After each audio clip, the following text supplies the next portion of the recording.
Вы слухаеце Трансусветнае радыё. У эфіры праграма «Урокі гісторыі».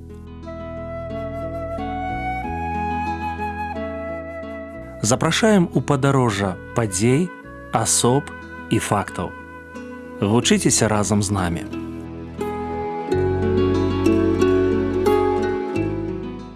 Добрый дзень, сябры. Перад мікрафонам Сяржук Брышцель і кандыдат гістарычных навук Андрусь Унучак. Сёння ў нашай размове новае імя – Мікалай Макарэўскі. Прывітанне, Андрусь. Прывітанне, Сяржук. Прывітанне, шаноўныя слухачы. У пачатку 20-го стагоддзя гэта імя гучала ў евангельскім асяродку. Чаму яно забыта сёння і як вы пра яго даведаліся? Дзякую вялікі за пытанне. Мне здаецца, што постаць Мікалая Макарэўскага, яна сапраўды незаслужана забытая ў нашай гісторыі, гісторыі івангельскага руху Беларусі. Пытанне чаму? Таму што я думаю, што невядомая сама эпоха. Вось беларускае івангельскае прабуджэнне канца 19-го, пачатку 20-го стагоддзя, яно мала вядомае у сённяшнім беларускім евангельскім хрысціянстве. Я пра яго даведаўся таксама, можна сказаць, не выпадкова, але для мяне гэта было раптоўна.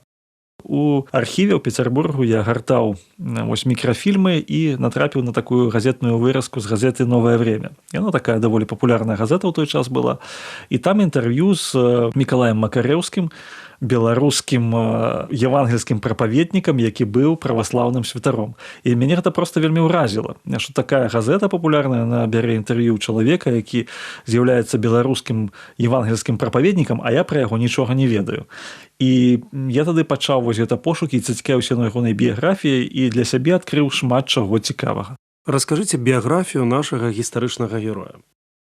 Мікалай Макарэўскі нарадзіўся, дакладна я не ведаю пакуль што, ці ў 1870, ці ў 1871 годзе. Ён нарадзіўся ў такім мястэчку Алькенікі, Віленскай губерніі. Гэта на сённяшні момант тэрыторыя Літвы, але недалёка ад мяжы з Беларуссю. Ён нарадзіўся ў сям'і праваслаўнага святара і сам пайшоў па лініі духоўнай. У яго былі браты і сёстры, напрыклад, мы ведаем, што старэйшы брат ягоны вучыўся ў Пецярбургскай духоўнай акадэміі. А сам Макарэўскі Мікалай Іванович, ён вучыўся ў Віленскай духоўнай семінарыі, якую скончыў у 1892 годзе. І пасля гэтага ён пачаў, як кажуць, служыць праваслаўным святаром. З 1893 году ён служыў у такой вёсцы Олтуш, сучасна Маларыцкага раёну Берасцейскай вобласці. Пазней быў у Хаціслаўлі, зноў жа на Маларытчыне. Ён быў у вёсцы Тапільцы пад Беластокам. Пакаяўся, стаў евангельскім хрысціянінам і з 1912 году пачаў актыўна прапаведаваць. Ён быў асабіста знаёмы з Іванам Праханам, і Іван Праханаў у сваёй газеце «Утраняя звезда» змясціў ягонае сведчанне ягонага пакаяння і сам напісаў прадмову да гэтага. Макарэўскі прапаведаваў у Беларусі, але самае галоўнае, што жыў ён у Берасці. Мы ведаем дакладна адрас, вось вуліца Садовая, дом Гінзбурга, і стварыў першую евангельскую супольнасць вось у сучасным цэнтры беларускага баптызму. Ягоную біяграфію завяршэння мы не ведаем, як завяршылася. Апошняя яго згадка, пра якую я ведаю, гэта 1917 год. Жывая гісторыя пакаяння Мікалая Макарэўскага. Калі казаць пра ягонае пакаянне, то вельмі цікавы момант, што аднойчы, а ён быў праваслаўным святаром, вось яму прысніўся сон такі. Ён стаіць дзесьці і ў нейкай мясцовасці, і вось каля яго пралятаюць апосталы і Ісус Христос. Апосталы праляцелі міма, нават не звяртулі ўвагі на яго, і толькі Господ Ісус павярнуў сваю галаву і глядзеў на яго. Ён паехаў адразу да сваіх бацькоў, а ягоныя бацькі жылі ў Кобрынскім павеце, вёска Таракані. І ягоная маці яму патлумачыла сэнс гэтага сну. Яна кажа, што гэты сон азначае тое, што Господ на цябе звярнуў увагу, а ты на яго не. І ён кажа, што гэта перавярнула цалкам маё жыццё. Ён пачаў чытаць кнігі, шмат кніг прачытаў. Прачытаў кнігу Льва Толстога «У чым мая вера». Дзе я знайшоў, яна ж была аб'яўлена па-за законам, фактычна, эта кніга. Але ён дзесьці і адкапаў, знайшоў. І сказаў, што гэта кніга мне дала спазнаць Бога Айца. Але я зразумеў, што я не ведаю Ісуса Хрыста. Я пачаў чытаць новы запавет. Я разумею, што не ведаю новага запавету.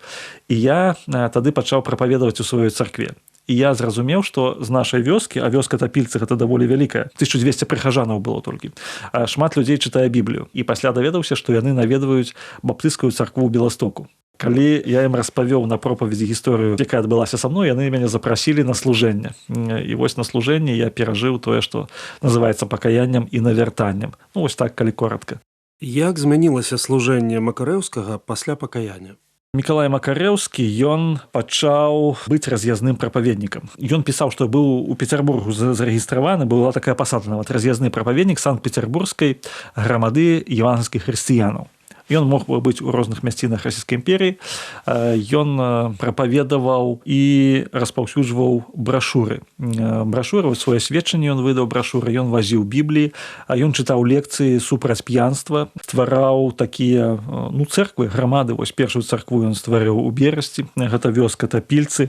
Ён прапаведаваў таксама ў Пецярбургу, ён прапаведаваў у Маскве, ён прапаведаваў у Ковелі, прапаведаваў у Кіеве, у Кацярынаславе, у Баку прапаведаваў. На той момант ён быў такі даволі вядомы евангельскі прапаведнік, так скажам, агульнаімперскага маштабу.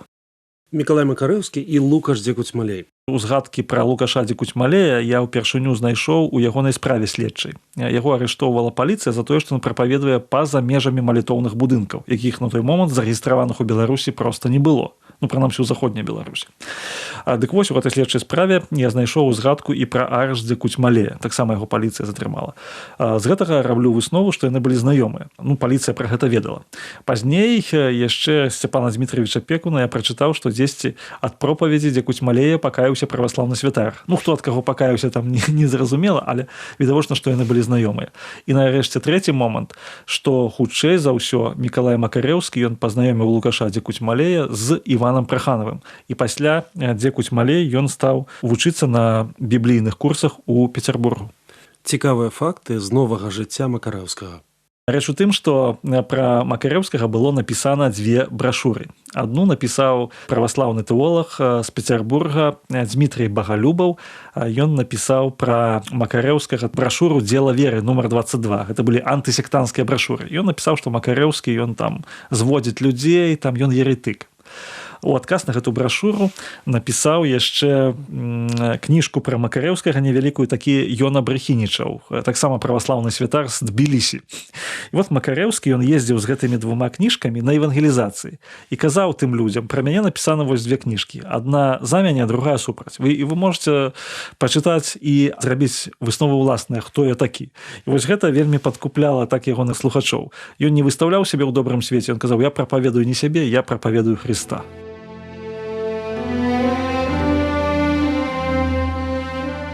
Жыццё кожнага героя нашых інтэрв'ю – архіўны летапіс часу. У ім і цёмныя, і светлыя старонкі. Урокі належаць нам, аднак адзнака ў Господа. Хтосьці дакладна падкрэсліў, што перамена жыцця адбываецца тады, калі мы дзейнічаем. У выпадку Макарэўскага дзеяннямі былі крокі ў бок Хрыста.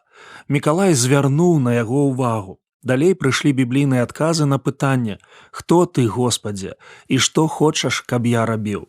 Што ён рабіў, вы чулі. Галоўнае, вельмі хацеў, каб людзі заўважылі Хрыста. Хрысціянскае сэрца, хрысціянскія справы і хрысціянскія словы – пачатак неверагоднага.